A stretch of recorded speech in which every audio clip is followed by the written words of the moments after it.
So one of the pet peeves I have with other kayak anglers that may not understand this is that there's something you can do when you're paddling that totally scares away the fish as you approach them.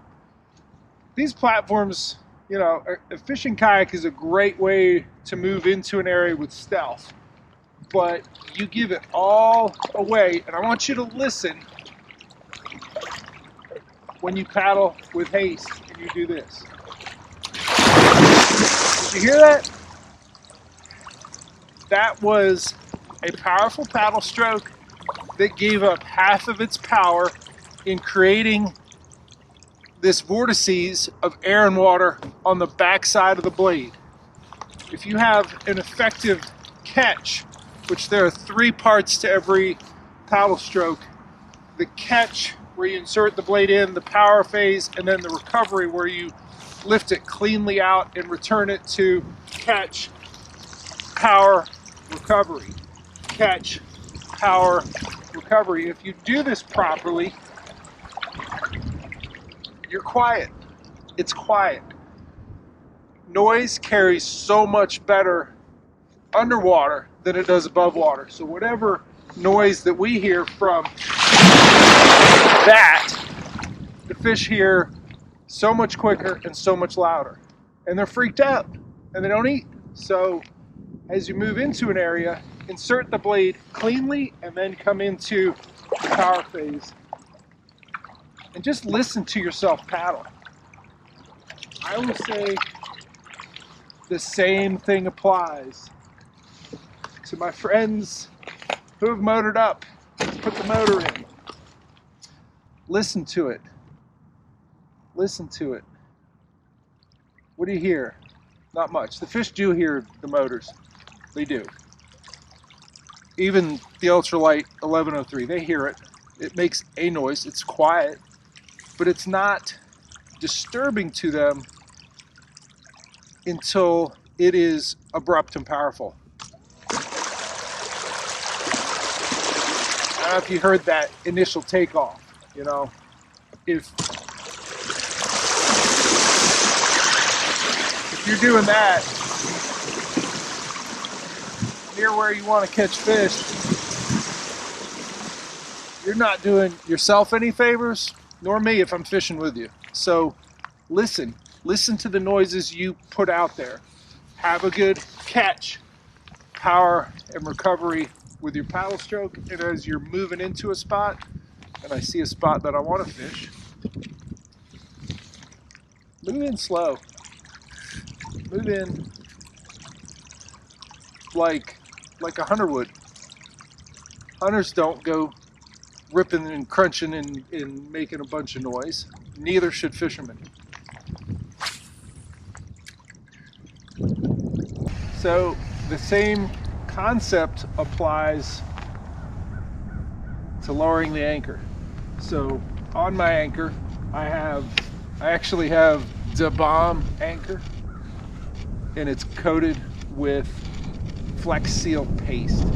And you notice I'm lowering it down very slowly so it doesn't go bam on the rock. I'm letting it down nice and quiet. Do the same thing with my rear anchor because the boat is swinging a little bit in this current. I can parse out all of the different stealth approaches, things that you need to do, not throwing a wake into the area before you fish it, lowering your anchor slowly, having a good catch with your paddle stroke. But it all comes down to, are you assessing the signals that you're sending out into the environment around you? You know, are you making the fish aware of your presence in any way? Move slow, be quiet, catch more fish. All right, so this guy was only about 20 feet away from the kayak when you hit. That is what stealth approaches can do for you. Super clear water, double anchor setup. I moved in here quiet, and it paid off. You know, move in quiet and slow.